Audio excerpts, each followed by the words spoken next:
Po mga ka-Romans 1 verse 16 PH at ako po ay magbibigay lang po ng isang talata po ng salita ng Diyos.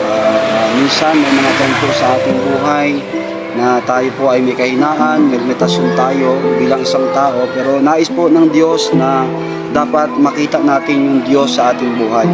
Kaya nga po sabi po ng Proverbs 3 verse 5, sabi nga ng Biblia, trust in the Lord with all thine heart and lean not unto thine own understanding. Tandaan natin kaibigan, sabi ng Bible, tumiwala tayo una sa Panginoon, wag po sa ating sariling kakayanan.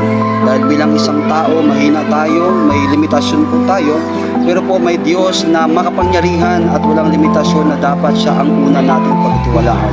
Maraming salamat po. Good morning po mga ka-Romans 1:16 PH. Pagpalain tayo ng Panginoon. To God be the glory.